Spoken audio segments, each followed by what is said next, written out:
perhaps for the first time after the end of Cold War, the world is witnessing with bated breath the specter of the dominant status quo world power and the resurgent world power, talking about cooperation in energy, diplomacy, finance.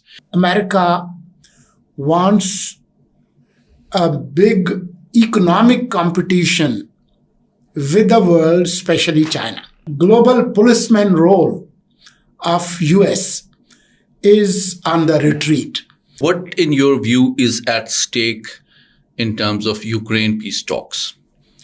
I think it's clear to Europe and Ukrainians, at least by Mr. Trump, that you are on your own.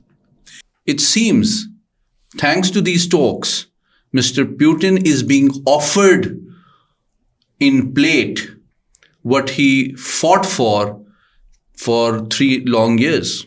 Most of them he has achieved.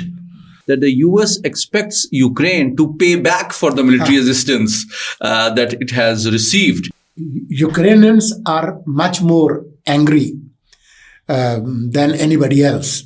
It's not just Zelensky. How Europe is reacting to Trump 2.0.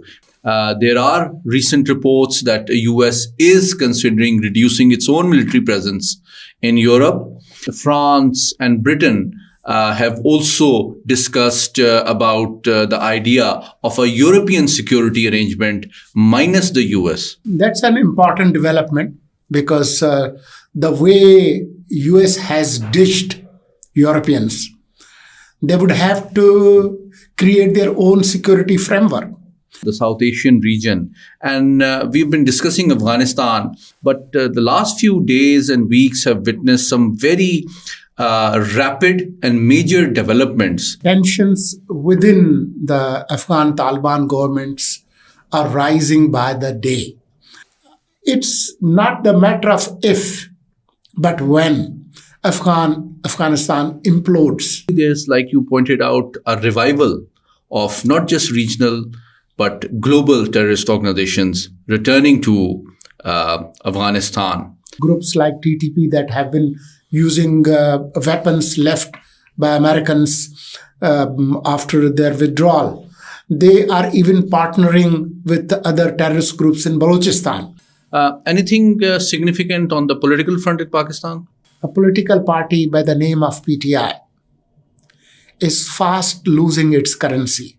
The letters which PTI has written to US Congress and the letter the founder of PTI has written to Pakistan's army chief have not worked? Well, the so-called letters to army chief. Why are you calling them so-called? Because it's not a letter. It's just a propaganda statement.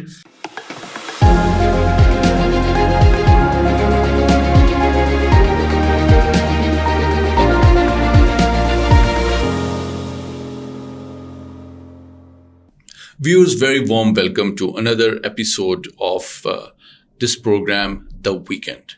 I am Muhammad Ali. And I am Murtaza Solangi. Solangi Sahab, this week has been no less eventful than the previous ones. And I think this gives us a good opportunity to share what's going on around the world, this region, and also in this country as well.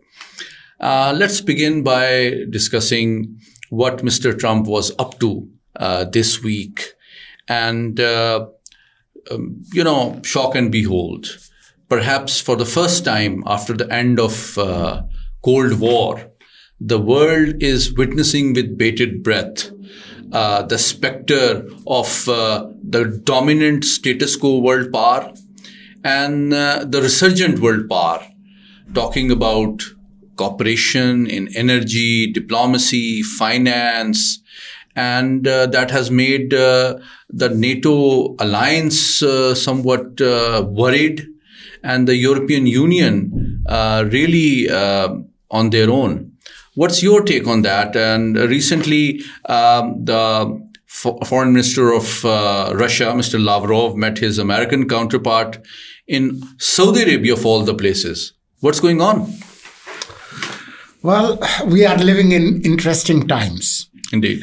because after over 7 decades, there was a global order created after Second World War with US playing a major role. Then there was Soviet Union, and then there were other parts. But you had created some kind of order, and United Nations and Security Council and all that. It's all crumbling because US under Trump has announced to withdraw from that leading role, mainly confining itself to Western Hemisphere, just as was said in Monroe Doctrine. But the isolation policies of Mr. Trump are on full display. So you are seeing that somehow US is like pulling out of NATO, is not taking the military and financial responsibility of maintaining that military alliance. And the open brouhaha between Zelensky and Trump, the exchange of hot words. So it's really a new situation. It's clear that under Trump, America wants a big economic competition with the world, especially China.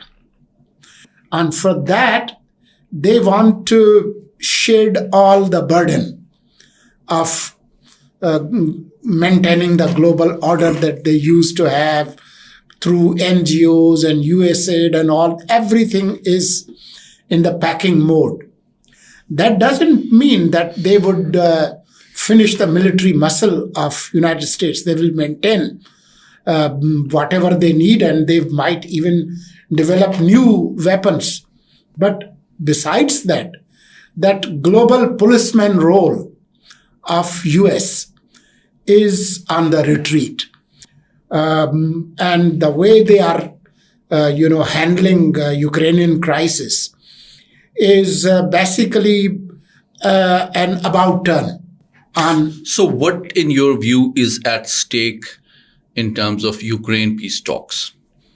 I think it's clear to Europe and Ukrainians, at least by Mr. Trump, that you are on your own.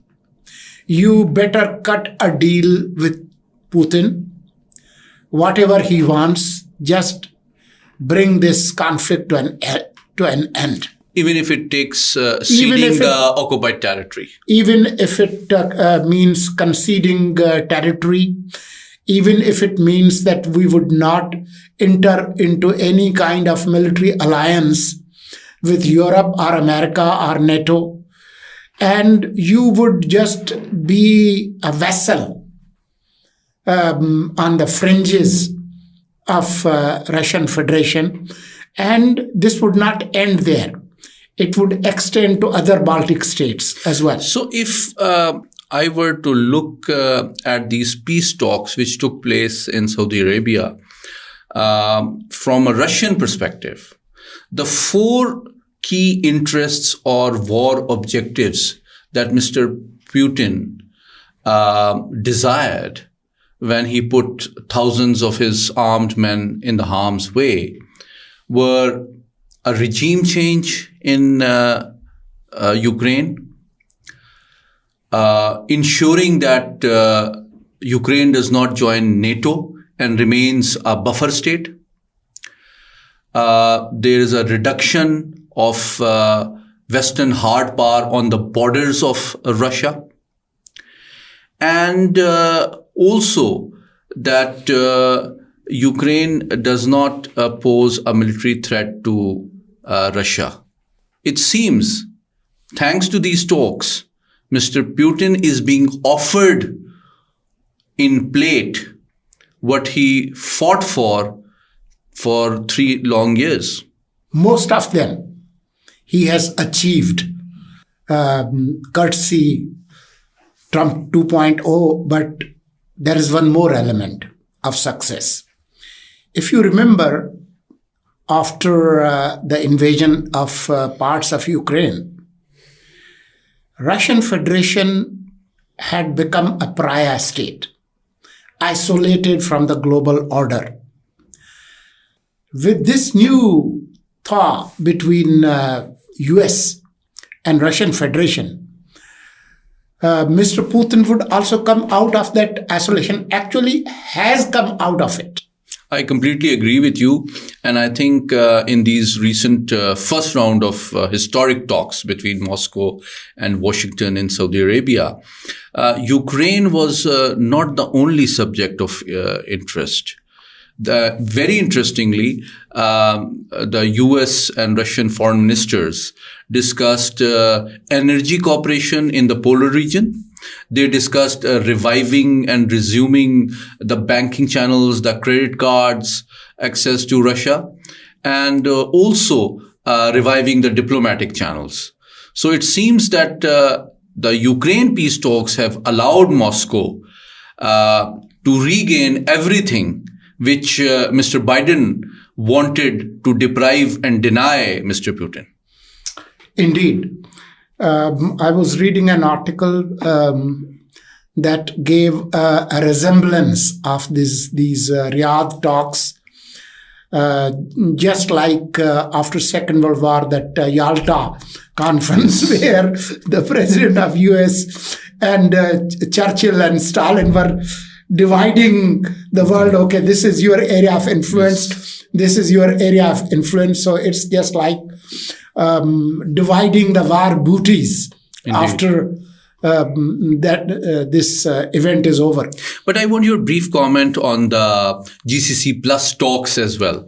Because on one side, it is very clear that MBS has read and understood Mr. Trump very well. He has transformed, Mr. Trump's disruptive global policies into great strategic opportunities for Saudi Arabia. He has offered $600 billion investment in the US. Mr. Trump addressed a forum only yesterday in which there was a joint consideration of over $100 billion Saudi investment in AI projects sponsored by Aramco. And basically, Riyadh has emerged as a peace broker at the global level. Indeed. Besides this, there is an existential issue, not just with Palestinians, but with Arab states around Israel, starting with Jordan and Egypt, and I would say even Saudi Arabia. That's why, if you remember when Trump announced that, okay, we will just take over Gaza and we would rebuild it, and a great Riviera of sort, 25 miles long. The first response came from Kingdom of Saudi Arabia in the middle of the night that, no, we would not accept this. So Friday, today, as we record this podcast, there was a meeting in Riyadh, GCC, plus Jordan and Egypt, along with led by Saudi Arabia. Mainly, they are discussing to give an alternate plan to Americans that short of displacement of 2+ million Palestinians, let's give some development plan of rebuilding Gaza in 3 to 5 years, where we would address your concerns. The concerns of Israel and US are no control of Hamas over Gaza, to give a nominal control to PLO, but create a technocratic sort of government in Gaza, disarm Hamas, and have then a big conference of reconstruction. But so I want your comments on two very interesting and relevant developments regarding this GCC Plus conference. One, that Mr. Zelensky, after being disappointed by the US security commitments decline, met President Erdogan, and he also visited UAE. Yes. What do you think UAE and Turkey have to offer, which the US has denied Mr. Zelensky? Well, he was in UAE. He was in the vicinity to go to Riyadh. He was originally scheduled to go to Riyadh on Wednesday. But after the mood of Americans and what they said on the resolution of Ukraine by bypassing Ukraine altogether, he almost boycotted and went back. So he's an angry man. Turkey, he wants to have some kind of lifeline. Turkey is a major power in the region, but his future and the future of the very country he represents is in serious doldrums. I think two more challenges that Mr. Zelensky faces are his own political future, because it was very interesting to hear Mr. Trump question his popularity and legitimacy, and the issue of elections being held as part of the peace package and plan is very interesting. But second and more interesting aspect is that the US expects Ukraine to pay back for the military assistance that it has received in terms of exceptional access and sharing of the rare earth materials. And it seems that Mr. Zelensky was not too keen on that, which led to a greater pressure on him to return to public to seek his vote of confidence. There's huge anger in Ukraine. It's not just Zelensky who's angry. But it is spilling over in Europe as well. Yes. Well, Ukrainians are much more angry than anybody else. It's not just Zelensky. Zelensky's approval rating is above Trump, 57%. Okay. Trump's ratings have gone down, actually. So there may be regime change at some point, but whatever the government comes in would have to resonate with the mood of the Ukrainian people, and that's not pro-American. That's for sure. Absolutely. And on that note, let's briefly comment on how Europe is reacting to Trump 2.0, because it seems that Paris hosted a large number of European countries who share a concern that the US security commitment against Russia is no longer as substantive or as strong. There are recent reports that the US is considering reducing its own military presence in Europe. And the defense companies of Europe, their stocks have skyrocketed in the hope and anticipation that instead of buying American weapons, they'll receive orders for European rearmament. Correct. And Germany, France, and Britain have also discussed about the idea of a European security arrangement minus the US. That's an important development, because the way US has dished Europeans, they would have to create their own security framework, not only in the field of armaments and weapons, but I would not be surprised and shocked that they may come up with some kind of security arrangements with the powerful militaries of the global south. If Russia can bring in uh, the soldiers of North Korea and they can die in Ukraine. Then, when you have a crisis, then every country has to think about themselves.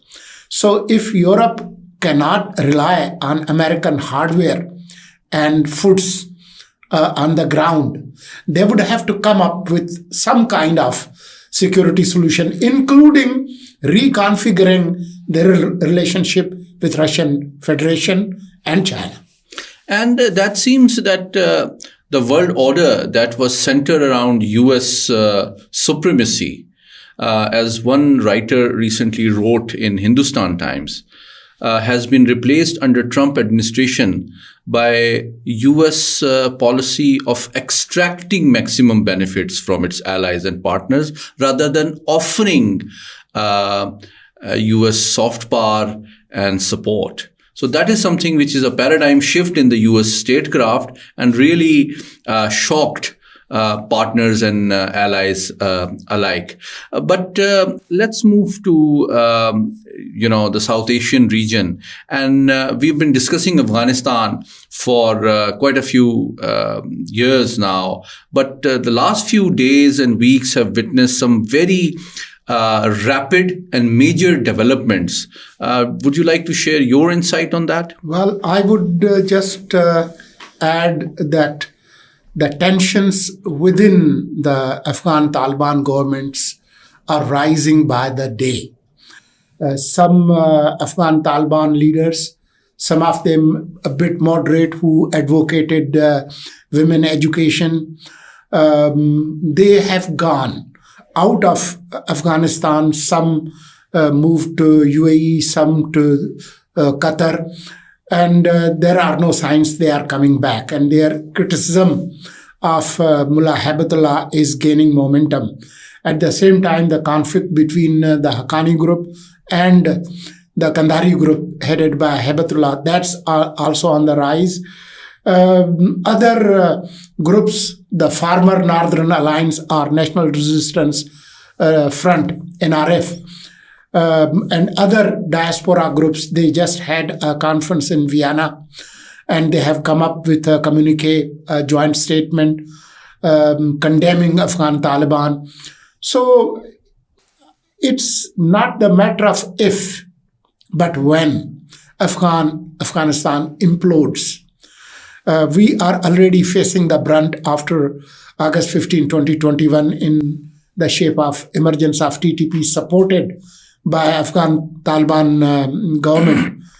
I think it's about time that the neighbors of Afghanistan have to sit together and discuss the fallout of the fresh episode of instability in Afghanistan, especially at a time when US has declared that they would not be doling out millions of dollars hard cash every week to Afghan Taliban government.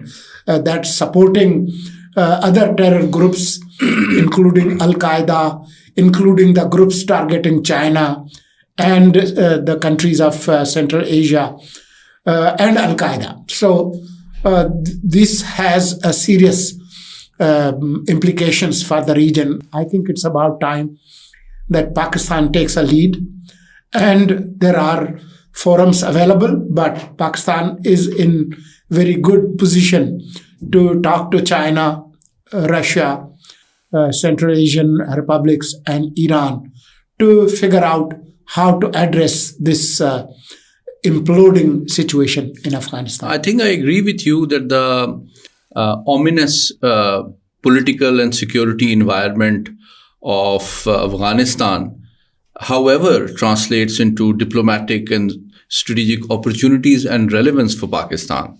I think there are 5 trends which are very clear. A weakening political setup of the Kabul administration.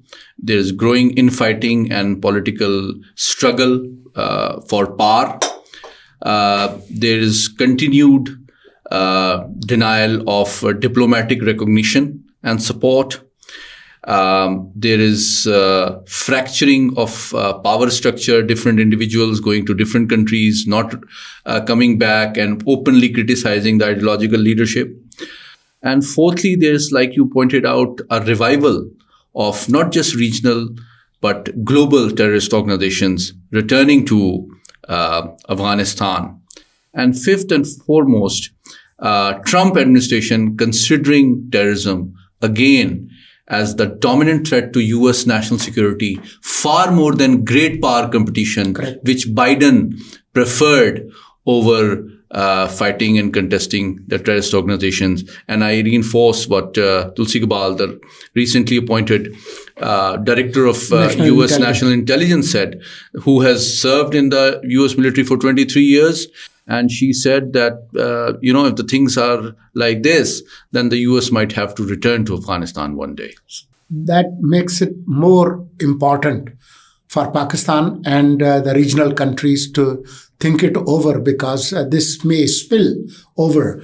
I'm sure you are aware of the fact that groups like TTP that have been using weapons left by Americans after their withdrawal, they are even partnering with other terrorist groups in Balochistan. Indeed. And they are somehow helping those elements in Balochistan who use propaganda against all development schemes, no matter who invests in Balochistan.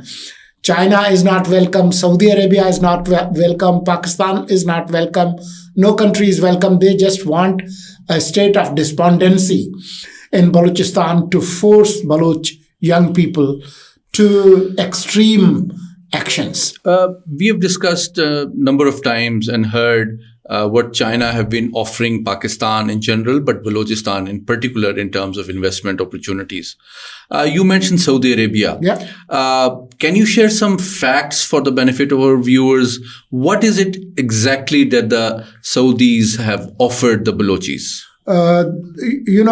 What they have offered is buying 10% and then 5% more stakes in this copper and gold mining project. Reko project. And they are offering almost over $500 million. $540 million. Yes. Into this mining operations. And eventually, it would add at least $2 billion every year into Pakistan's kitty. And the arrangement that has been made is the Balochistan government and the federal government will have equal share, 25% at par. Besides, federal government gives hundreds of billions of rupees every year in NFC to Balochistan, but this would be an additional revenue. And Saudi Arabia is also planning, Aramco is planning $10 billion oil refinery projects in Balochistan. They would be processing around 300,000 barrels of crude oil per day. So these are great opportunities, but those elements who are inspired by hostile elements, they continue, maligning this and trying to mislead the young people of Balochistan. Thank you for sharing these very valuable facts and information. Anything significant on the political front in Pakistan? I think a political party by the name of PTI is fast losing its currency. It was also manifested in one of the recent polls that their ratings are going down. But more than that, all their efforts, even the recent efforts of having a big protest on February 8th, on the eve of first year of elections, miserable failure, even in Khyber Pakhtunkhwa. They tried to use elements of judiciary to give extraordinary relief to Mr. Khan and his party. The way you have seen changes in Supreme Court and Islamabad High Court, there is no hope for those dreams that they have been multiplying in so evening the vlogs. letters which PTI has written to US Congress and the letter the founder of PTI has written to Pakistan's army chief have not worked?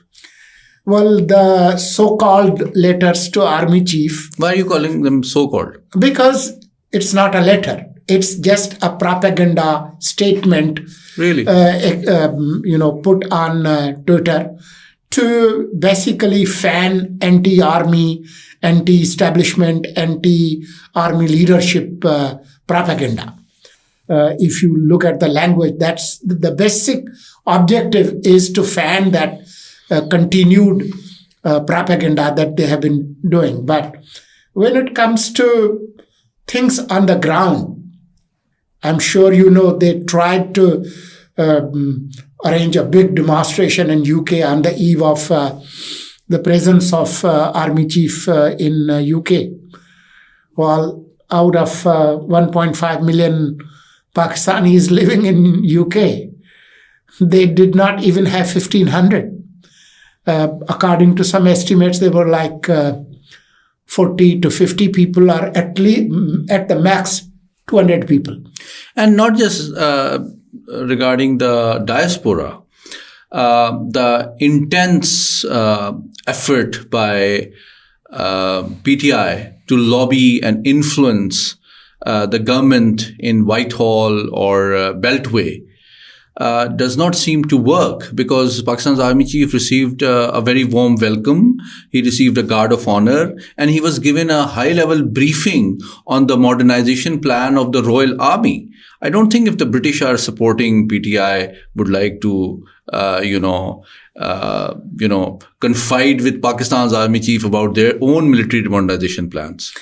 Given the weaknesses Europe faces today, especially in terms of security, and Europe includes UK, they would actually like to meet and rub shoulders with the heads of powerful military rather than somebody who does propaganda on social media. I think that's a very insightful thought to end our program today. Thank you. Viewers, thank you so much for joining us. I hope you enjoyed today's podcast. Don't forget to share your views, comments, and feedback, and keep watching this program. Thank you so much.